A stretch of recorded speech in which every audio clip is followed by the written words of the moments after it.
Hello and welcome to another episode of No Limit with Krzysztof and Luke. This is a spooky episode. It's number 13. That's just superstition, right? The birds are chirping, the sun is shining, everything's going smoothly. You mean the entire world is not driven by the cadence of the No Limit podcast? It's not? What? Where in the world are you right now? I'm still in Lake Tahoe. I'm on day 68 of my ski season. I've got another 2 and a bit weeks to go. The mountain's been closed for some time because I've had so much snow. It's a record season in the last sort of 50 years. I've never seen anything like it. It's pretty crazy. I've never heard of a mountain being closed for too much snow. We managed to ride a chairlift for the first time in a week yesterday, and it's like riding through a tunnel. They've actually had to dig like the chair out. It's nuts. That's crazy. So Meanwhile, I've been on a isolated beach because classes are out. So I have spring break started for me last Thursday. So I immediately took myself to a place with no internet access, no gadgets, no nothing. I was on my hammock. I was drinking my pina coladas. Life is good. What did I miss? Anything? Seems birds are pretty still quiet. Yeah, like I'm saying. Sweet. Okay. Pretty quiet. So do we even have anything to talk about? Yeah, it's been a quiet week, isn't it? Oh, I suppose there was nearly the complete collapse of the financial system. That did happen a few days ago. Wait, what? I thought we were... I thought 2008 would have taught us everything we need to know.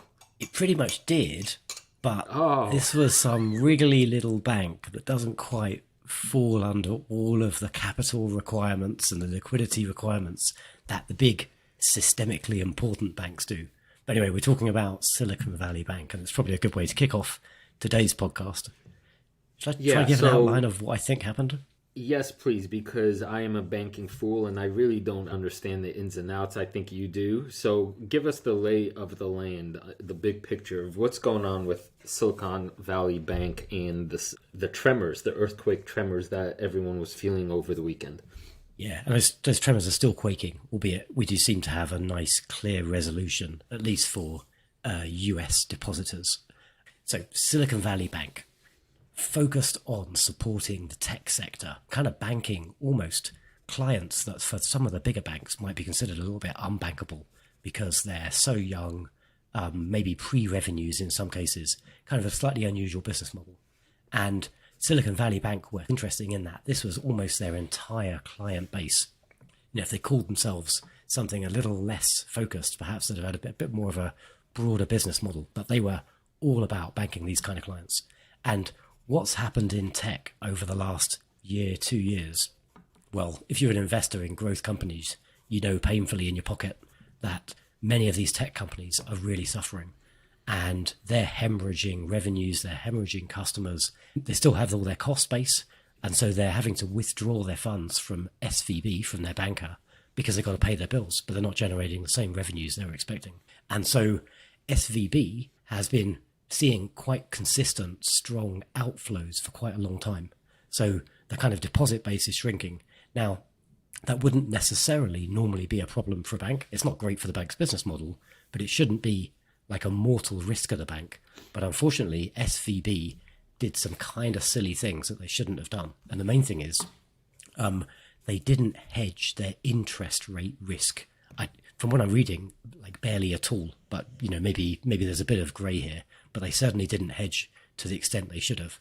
When you're a bank, you want to balance like the maturity and the interest rates of your inflows and your outflows. You've got to kind of balance the books. And SVB, unfortunately, didn't do that. They thought perhaps they were being smart and they invested the money they were holding, a large chunk of it, like more than 50% of it, in like government-backed bonds and US treasuries, that sort of thing. But if we look at what's happened also over the last 12 months, interest rates have climbed precipitously from like less than 1% to 4 to 5%. Hey, Luke, could I ask you one clarifying question, which I imagine some of our listeners might appreciate? I've been told bonds are the safest investment vehicles you can get, right? Like if you're not going to stick your money under your mattress, buy bonds from Uncle Sam. That's the big billboard on every highway, right? Yep. Tell me why that's apparently problematic. Yeah, well, if you buy like a 30-year bond, at 1%, which is what you would have bought it at a couple of years ago when interest rates were super low, well, that's on your balance sheet. And you're going to earn that 1% over that long fixed term period. So super reliable and, no risk of default from the US government.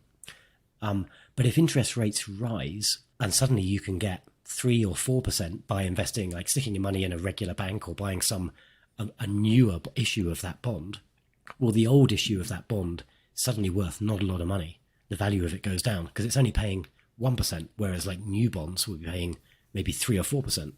And that's what happened to SVB. They had a lot of their capital tied up in these super low paying bonds, which were current at the time. If they'd been managing their interest rate risk, they'll have been hedging this gap between the interest rate they're earning and the interest rate they need. And that would have cost them money to do that. But that's the nature of a bank. That's kind of the whole purpose of a bank. It's its business model. And because SVB didn't do any of this stuff, they kind of put themselves in this crosshairs of customers suddenly taking their money out, not earning enough interest to cover those customer deposits. And suddenly they ended up in a situation where they had a run on a bank.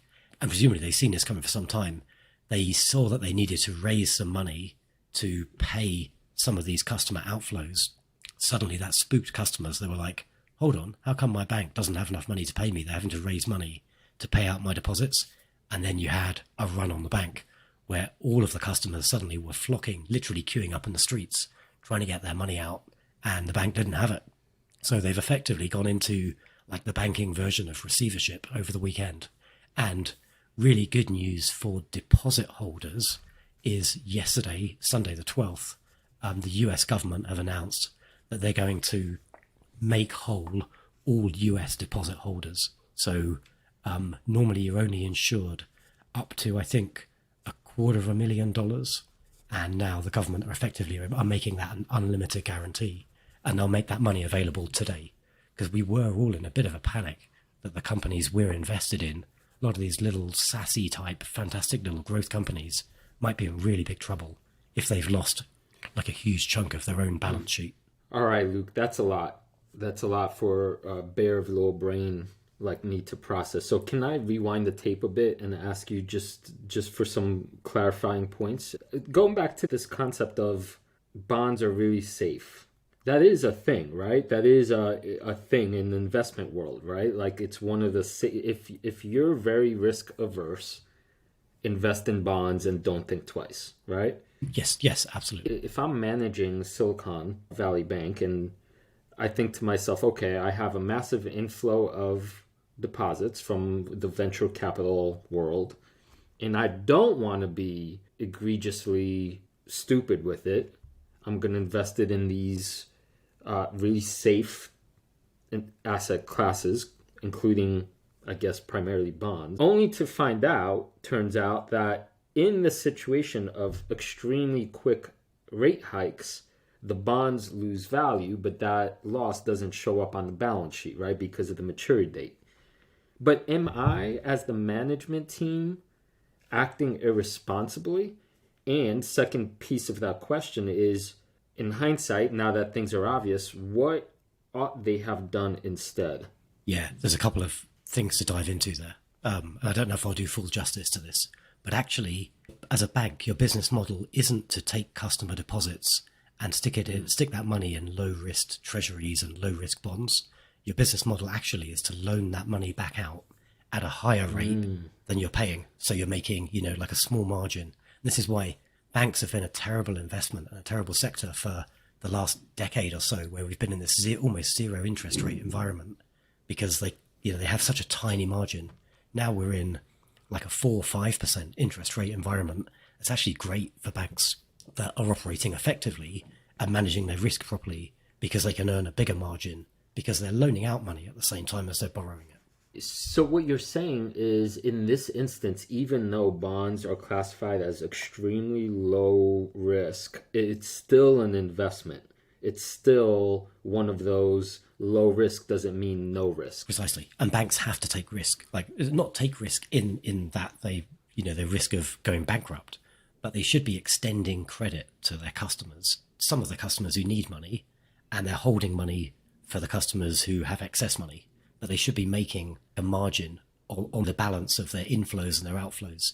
All banks hold some bonds, but SVB had like way too much in this low risk, inverted commas, low risk asset class. They should have been lending out much more money. So in hindsight, the ratio of investment to bonds versus loans was way skewed. And that would have been okay if they hedged that interest rate. Like when they saw interest rates going up, you have like an enormous financial risk management department in all of these big banks, because it's a hugely complicated job to manage your inflows and outflows, plan the maturity of all your different investments, and make sure if interest rates move materially in any direction, you're kind of protected. But it costs you money to do that. You're paying to hedge in that way to sort of ensure your position. And SVB, I guess they thought they were being smart and they didn't do that. So that was my next question. You're in the banking industry and you see the macro situation. You see the Fed being as hawkish as they've been in a long time. Interest rates are spiking. How do you not do what you just said? I mean, is that just sheer incompetence, or is there other unknowns that we can't figure out? So if you're a bigger bank, the rule used to be you were considered systemically important if you're holding an asset base of over $50 billion. And then I think maybe 5 or 6 years ago, that moved up to $250 billion. So actually, SVB would have fallen into the old criteria. They no longer do. So what that meant is, an example, there's something called the liquidity coverage ratio. It's like a funding requirement. Essentially, it says banks that fall into this regulation have to have enough ultra liquid assets, basically like cash or near cash assets, to cover a 30-day run on the bank. Well, these rules don't apply to SVB under these new guidelines because they're below the $250 billion watermark. So, did they break the rules and the regulations? I mean, I think they probably did, but not as materially as you might think. Like, they have some latitude to operate as they choose to, but it's clearly incredibly irresponsible. And like I say, they must have seen this coming for months and months and months. But by then it's probably too late. They're sitting on this huge, paper loss. And they got forced to realize that loss because customers were withdrawing their money.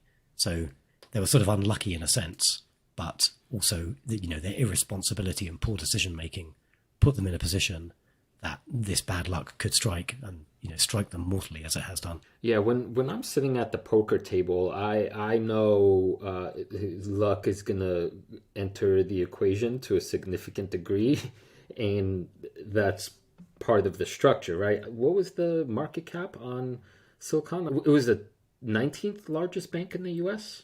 Is that right? I didn't know it was that big. Okay, could be. Maybe I just made that up, but it was pretty large, right? I don't like hearing this idea that luck was involved with a gigantic bank. That they got unlucky somehow. I totally agree. Like, it's a situation of their own machinations, and the thing that's horrific, really. I applaud the US government for the steps they've taken, kind of necessary for them to underwrite depositors. Like, if you're not a Silicon Valley company, be like a little mum and pop business, right? Here's a real good example, a true example. So you've got a bunch of mums making bank every month by selling things on Etsy, like the marketplace for handmade arts and crafts. And over the weekend, we had the news that Etsy were unable to pay out some of their sellers, their customers on the platform, because they couldn't get access to their funds because they had their money tied up in SVB. So, the US government had to step in this way. Otherwise, the repercussions weren't just to these hedge funds and, these rich bankers. They'd have impacted everybody. So that would have been really, really ugly. So I'm glad that's happened. A bunch of companies I'm invested in have kind of been rescued.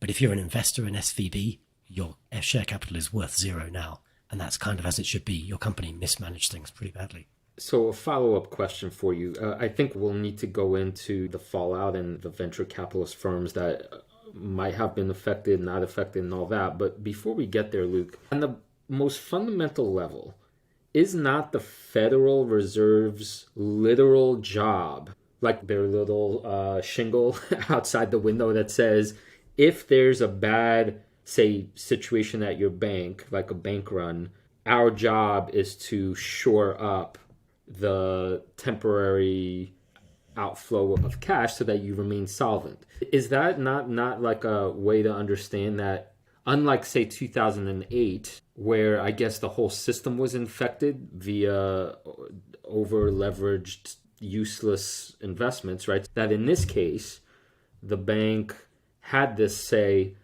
case of poor management plus bad luck, but in spirit, it was not a malevolent actor, and therefore the Fed's job is exactly to do what they did. I guess this deposit protection scheme, we call it the FSCS in the UK. I think in the US they call it FDIC. So that exists to provide these protection to depositors. But the scale of this kind of wipeout of these big corporate accounts, the majority of which had way more than the $250,000 insured limit, like that was an extraordinary situation that did require a specific decision from the government. And I think you're probably right, they've taken the only decision they could take, because of the risk of kind of panic and fear in the streets, and maybe, a mass run on all the banks. I guess my question is more, why was it even a decision to be made? That's, I guess, what I'm asking. You have one job, right? I mean, well, you got to find the cash. You got to find the cash from somewhere, right? So, even if you're the US government, I think having the president involved in this decision probably is the right thing to do. Plus, it's good optics. And the other really interesting thing here actually is, so the US government are, in the long run, they're going to make money out of this, because, like, fundamentally, this is a liquidity problem right now because those bonds are worth less than they should be. But if you had like a huge long time horizon and essentially infinite pockets, which is what the US government has, all they need to do is they've kind of bought up these positions. They just need to hold these bonds to maturity, like 30 years or so time, and they're going to get their money back. So it's just this, it's kind of a temporary problem that a private corporation isn't in a position to deal with because they've kind of created this problem for themselves. But actually, that's not a big deal for the US government. And funnily enough, my ex-employer, HSBC, have jumped in and taken this role in the UK. I saw it announced just this morning as I was checking the news feed. So brokered by our Prime Minister and a few other folk, HSBC have now bought up the UK arm of Silicon Valley Bank for £1. And if HSBC can integrate this into its UK operations, actually they're probably going to make a decent amount of money out of this too, and take on like a whole bunch of really interesting clients, which would probably be good for the bank too. So yeah, I guess maybe it's a good time to segue. I think recently I've been going on and on about this concept of being contrarian, which is sort of really related to, be greedy when others are fearful, but it's not quite the same thing. Because I guess greed and fear are emotions, whereas being contrary is saying something that has nothing to do with emotion, but is contrary to the majority of people looking at the same situation, which is a hard thing to do. I think that I've spoken about that, how hard emotionally, psychologically it is to say something that is, you're the only one in the room saying this, right? But those are the situations that I love as an investor. Because that's really, if you're right and you're contrarian, you're also rich. So right now, I'm looking at the companies that are falling because they have some ties to Silicon Valley Bank. And I'm perceiving a temporary hysterical overreaction. And now I'm not talking about the banking industry, right? I'm talking about just the companies that did banking with Silicon Valley, because unless I'm being extraordinarily naive, I am seeing the government stepping in. There is insurance up to whatever quote is. And yeah, it's going to be messy and there's going to be a lot of time it takes to untangle all of that, right? But in the end, if I'm a long-term investor and I'm thinking even 2 years out, and I know my company was involved with SVB, but, they'll be fine. Maybe temporarily their balance sheet's not going to look as pretty as assumed. Then why would I not try to take advantage of some of these sale prices? And in fact, personally, for the record, with one of my recommendations, I did just that this morning. In fact, when the stock was opened up, I don't know, it was like something like a 30% haircut in just the past couple days, accentuated by the fear over the weekend. And my own process was, is the company fundamentally solid or not? Even if it takes a short-term hit. And my answer was, it's fundamentally solid, or solid enough that this is an overreaction, therefore let me be contrarian and buy more shares. Tell me why I'm stupid to have done that. No, not at all. I fully agree. In the end, ultimately, perhaps, maybe I'm understating it, a bit of a nothing burger now. It looked like it could have been a complete disaster. Now the government have taken that step, and they've said everyone's going to have access to 100% of their cash, like today. Should be no impact, hopefully, to our fantastic little growth companies.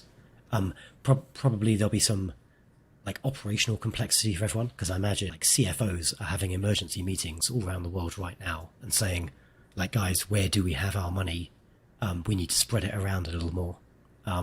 So I think we'll probably see some of that stuff, but that's just kind of, background operations and decision making.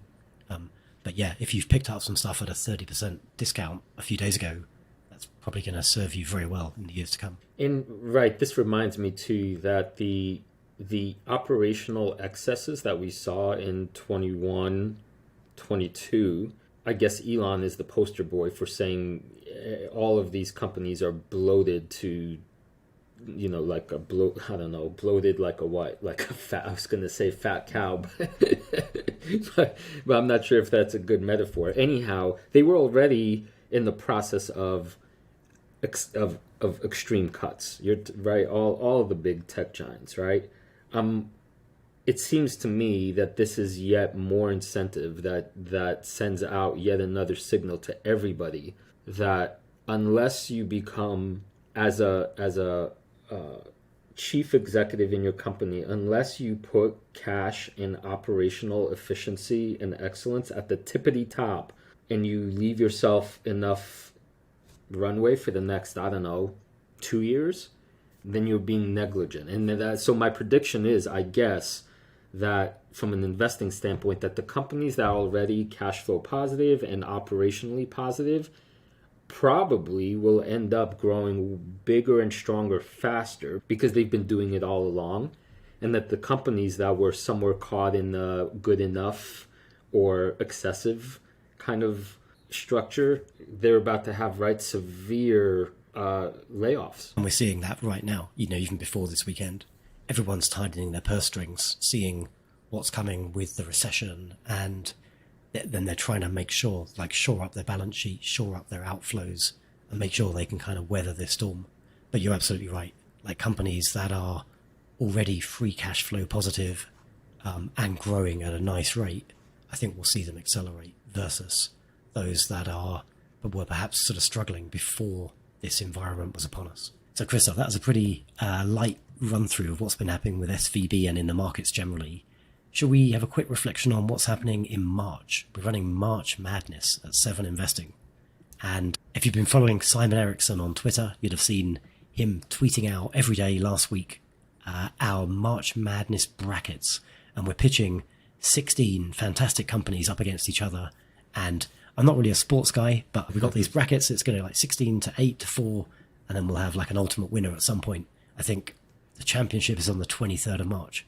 So if you want to check out March Madness, go look at any of our Twitters or go to 7investing.com/March Madness.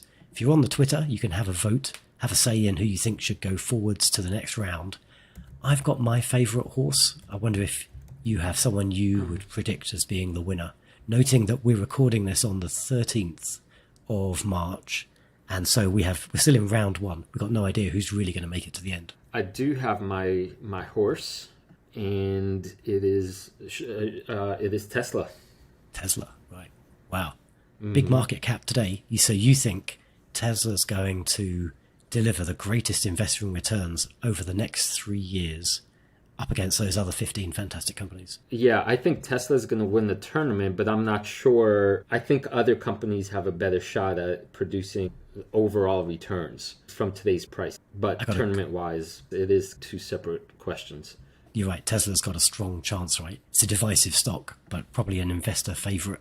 So decent chance that does win the tournament. But if we do think about who's actually going to deliver the greatest returns from its current valuation over the next 3 years, I've got a bit of a dark horse here. I don't think it's going to do well in the tournament, but it could be the best return. I'm going for Disney. No, get out of here. The House of the Mouse. They've been like woefully mismanaged over the last year or so with all this like changing in leadership. They look like they've done a great job with Disney Plus, but actually the economics of streaming don't seem to be working out. But we cannot forget this crazy portfolio of intellectual property they have, these beloved characters. And if they can just get the business model back on track, they're like a sub $200 billion business. They could like multi-bagger from there. Can Tesla like double or triple its valuation over the next 3 years?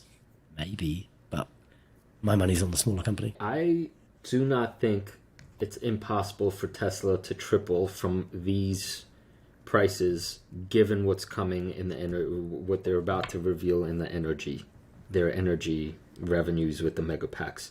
So I'm taking it all back. I think Tesla could both win the tournament and be the actual correct, the produce the largest gains. My dark horse, though, is, I hate to say it because, oh my God, I bleed and I have nightmares, flashbacks, but I think Upstart has the greatest dark horse potential, especially if they survive the liquidity crunch.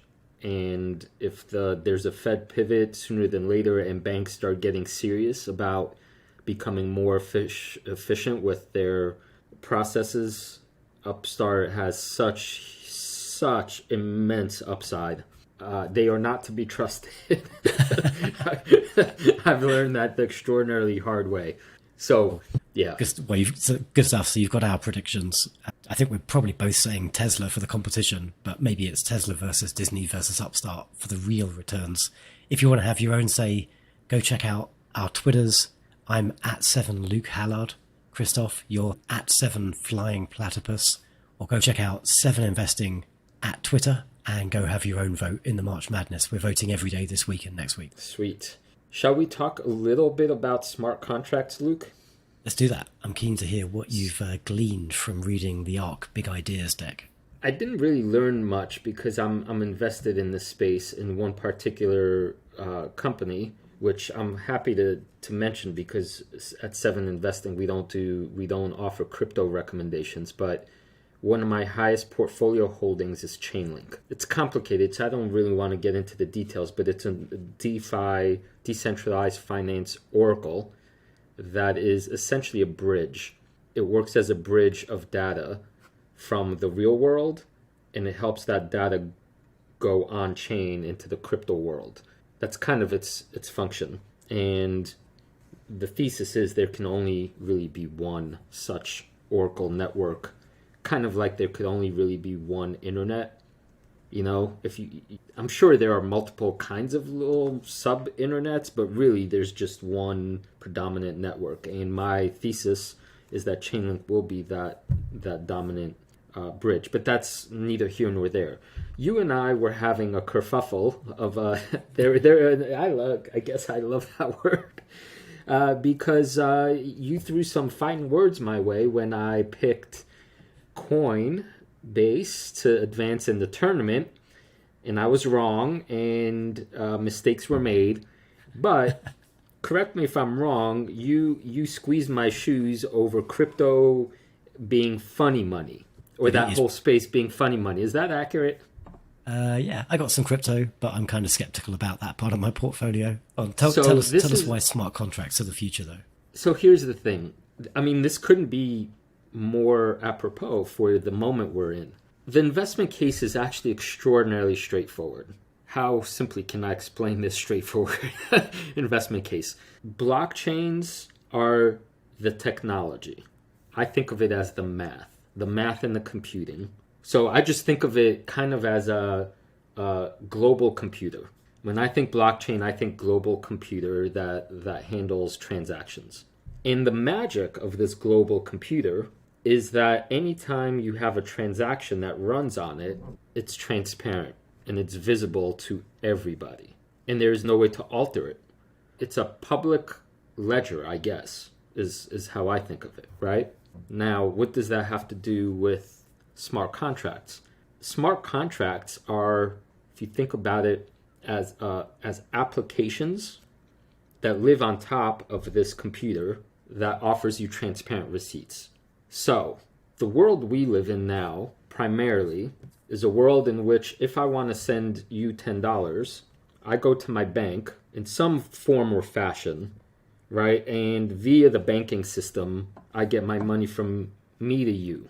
And now all is fine and good, right? Because the bank has its shingle and it looks pretty, and the lobby has friendly people greeting you. And most of the time, it certainly does work. Most of the time. And that's why people don't pay attention to it. And this is why the moment we're in, it's the water fire hose moment where you ought to be thinking to yourself, wait a second. In 2008, even the big banks that said, trust us, were proved to be outright liars. I mean, malicious, malevolent liars who basically were doing such shady things that it was borderline criminal, if not criminal. Some of it was criminal, other was loopholey, whatever, right? But the point being was, now we have what happened over the last 5 days, and it's not the same category to me, but nonetheless, if I'm an honest company doing the good work, putting in the hundreds of hours, working on the weekends, right? And I'm banking with Silicon Valley Bank, again, trust us, we're fine, we're good, we're honest, we're doing right by you. And I'm then told, out of seemingly nowhere, oops, your money is maybe gone, but you sure as hell can't pay your payroll next week, so good luck.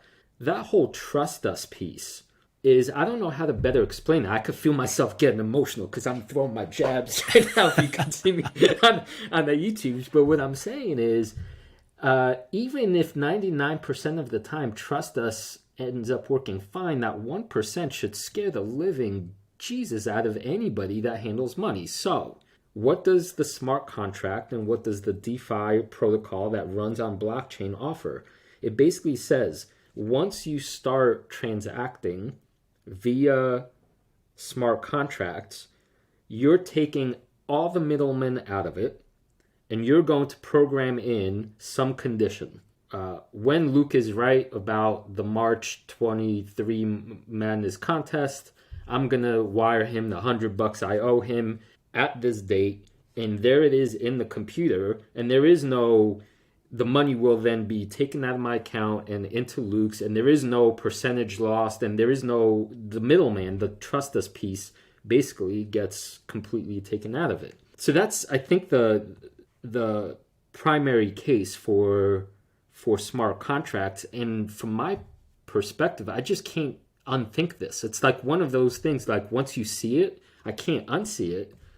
I don't understand how all of finance doesn't move in this direction. And by the way, important point of clarification, the stuff I'm talking about is very different from the centralized platforms handling crypto stuff like Celsius and Voyager and BlockFi and FTX. All of those things were central. In other words, it was using the crypto name as false advertising. Crypto, by definition, is decentralized, meaning nobody owns it, therefore nobody can corrupt it.